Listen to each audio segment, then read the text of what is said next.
for today's video guys ay magpaliit tayo ng hips. May bago na naman akong step sa aking workout. So, madali lang siya guys, pero depende na din sa inyo kung kaya niyong gawin. So, ganyan lang siya guys. 1 minute pa rin tayo mag-counting. Dito tayo sa floor ngayong gabi, ngayong araw. Actually, kanina ko pa ito kasi ginawa ngayon ko lang in-upload. Kung ano na lang kasi ina-upload ko sa aking kailangan ko kasi mag-upload sa sa long form videos guys. So, mag-upload tayo ngayon ng long. Dahil schedule din naman natin sa pag-upload ng long form videos. So, dito tayo guys. Mahaba-haba tong aking workout. It's 3 minutes. 3 minutes guys. So, dito, para naman lumiit yung ating legs and then lumiit din yung ating belly. So, maraming purpose to ang workout na to guys. Kasi hindi lang siya for legs, for belly na din. So, para lumiit yung mga belly niyo pag may malaki kayong belly. Pero kung wala naman, so hindi niyo na kailangan mag-workout. Sa gusto lang mag-try. So, alam nyo guys, kung mag-workout kayo and then kung magda-diet kayo guys, alam nyo ang pagda-diet is magasto. So, kailangan nyo i-maintain nyo talaga yung pagda-diet nyo, lalo na pagdating sa pagkain. So, i-maintain nyo lang. So, mas okay lang yun na organic na lang yung gawin yung workout na wala kayong ginagamit sa katawan ba. Like me na organic workout lang talaga, as in wala akong ginagamit na pangpapayat, na pang yung iniinom. Diba yun yung ginagamit ng ibang nag-workout, kaya ang payat nila tingnan. Pero sa totoo lang guys, hindi yan good.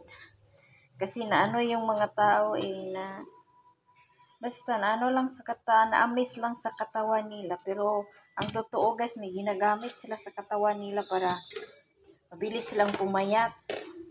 So ako, kailan ba ako nag-start ng aking workout? Basta na-remember ko guys, nag-start ako ng unti-unti ng workout. Yung nag-start lang yung COVID. Naalala niyo yung COVID yan. Kasi dati hindi tayo makalabas. Inisipan ko mag-workout and then naisipan ko na din na gawin na content. Kasi hindi ako mahirapan guys pag ito yung aking ginawa. At tama naman yung aking inaisip na ito yun. Kasi kahit nasa bahay ka lang, pwede kang mag-workout. Unlike sa magturo-turo ka ba ng tutorial na paubusan ka lang ng tutorial. So dito sa workout, kahit silent ka lang, marami kang magawa at saka marami ka ring maturo sa mga tao na sa willing lang naman mag-workout. So ganun. And about sa diet, so kailangan nyo talagang i-maintain yan guys. Pagdating sa oil, halimbawa chicken, mga vegetables, yan. Yan yung mga diet na ayaw ko kasi lalo na kung wala naman tayong pera pang gasto sa pang diet. Dapat may iniinom ka pa dyan ng mga juice. O diba? Si Cordapia, tubig lang yan iniinom ni Cordapia. At saka kumakain pa rin ako ng normal. Pero hindi na siya masyado na super dami. Yung half cup or super gutom ka naman, pwedeng 1 cup. Pero sa akin, 1 cup na lang guys yung rice ko. Minsan half na lang. Kasi sa isang araw, lang naman ako kumain ng rice.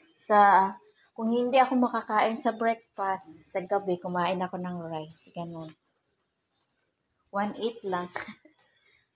Pero may kinakain ako guys, like banana sa lunch. Kung sa morning naman, yes, banana rin. Depende kung kailan ko lang gusto talaga kumain. Pagkain ako ng rice. Hindi ko na yung pinipigil yung sarili ko. Pero pag about naman sa sweets, nag-maintain ako sa sweets. Lalo na sa mga sugar. Yan lang yun naman yung problema natin kasi mabilis tayo dyan taba-taba sa sa mga sweets food. So kailangan nyo lang i-maintain yan guys, ang pagkain ng matatamis. And wag naman everyday. Once a week na lang kayo kumain ng sweets. Kung kayo, kung gusto nyo lang naman pumabayat. Kasi hindi naman tayo pareho ng gusto sa kinabuhi ba, no? So, wag sa pilitan. Nasa inyo ang cake kung kakain kayo ng maraming sweets. At sabayin nyo na rin ng workout. Kasi pag kumakain kayo ng sweets, tapos hindi kayo nag-workout, edi lalo kayong lumubo. Yan ang sekreto ng para mag-healthy life.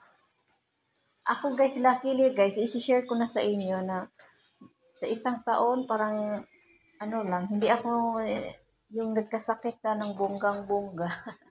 Siyempre, natuto na ako guys noong mga nakaraang taon pa na hindi pa ako mahilig sa workout. Siyempre, may dinadanas din tayong mga problem sa health. Umabot na nga ako guys sa punto na nagkalalagas na nga yung na ba yung hair ko ba? Laglagan na ba guys? Para na bang nakuan ka ba na? Sabi tawagan na cancerous. Tapos yung mga mga nails ko sila ba guys, parang nagsira-sira, ganun yun, na-remember ko pa yun. So dapat maging healthy tayo. Hindi ko nga alam kung ano nangyari dun sa akin, wala naman. Parang na-stress lang siguro ako sa yung pagkawala ng aking ina. Ganun, super stress siguro yun. Luckily, okay naman ako ngayon. So kailangan nating strong woman. Para sa ating sarili. Kailangan nating mag-strong. Ganyan lang guys. I-enjoy nyo na lang. Mura lang jud kog mini anak kong obra ba. Nagbutang-butang kog music. O nag-delete na lang po na ako. Kay basibag maka-copyright na lang hinuon ko ba. Pero wala naman siyang sign na copyright. So, tanggalin na lang natin ang music. Tuloy na lang natin tong ating pagbo-voice over. Siyempre, legs workout.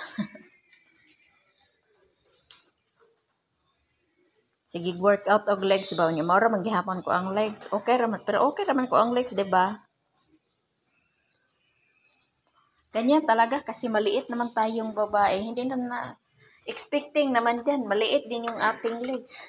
Maliit ka tapos malaki yung legs mo. Sabay tawagan na guys, panda. Maugin man na guys, tawgon kag pandak. Okay ra tawgon tag pandak. Importante wala man good tay. Kuan. Deserve po na nato guys kay mauro man gihatag sa tuwa sa Ginoo. So, salamatan na lang nato na kay mao man gihatag. Lang nga magsige tag reklamo no. Hatagan ka na ganig tiil kag kamot. Tanan gihatag na nimo nya magsige pag reklamo gihapon unsan man ka Ginoon. Malibog man pong Ginoo nimo. I-enjoy na lang good. Ganyan talaga ang buhay natin. Ang importante, healthy. Ganyan, mag-push up.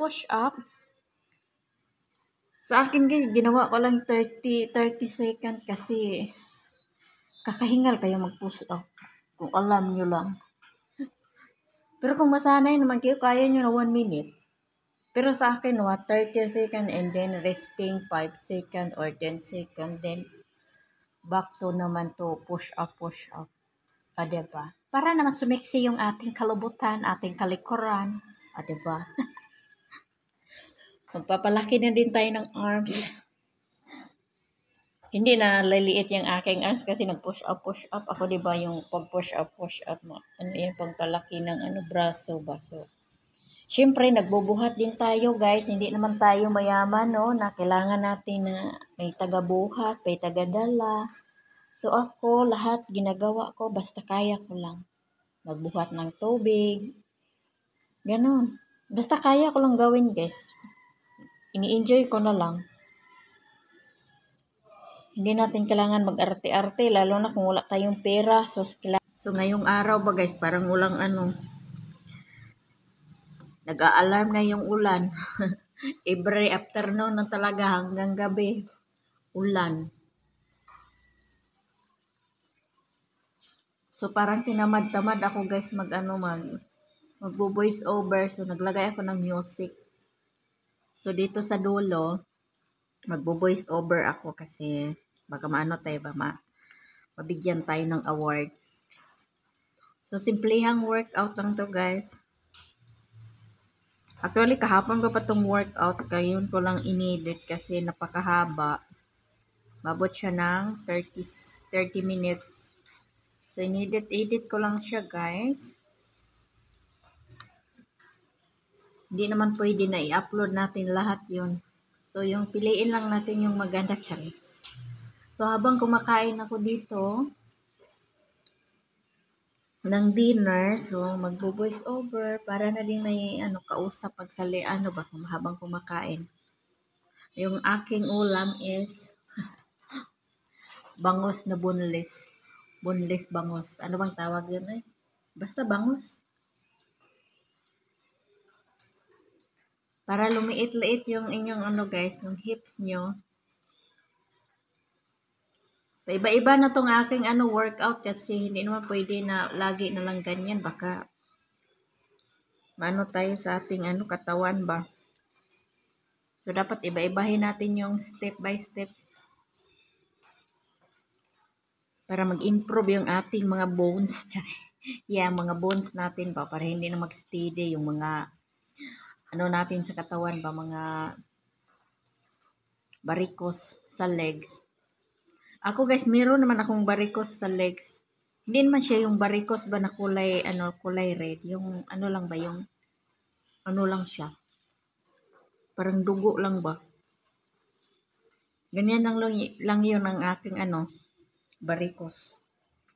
Normal lang naman yun guys, magkaroon tayo ng mga varicose. No? Ibang tawag dyan sa inyo ay. Basta varicose yan dito. Ang tawag. Hindi lang yun halata yung guys sa akin kasi nakibagay lang din yun sa aking skin. Pero pag malapitan talaga, makita mo talaga yung kulay green.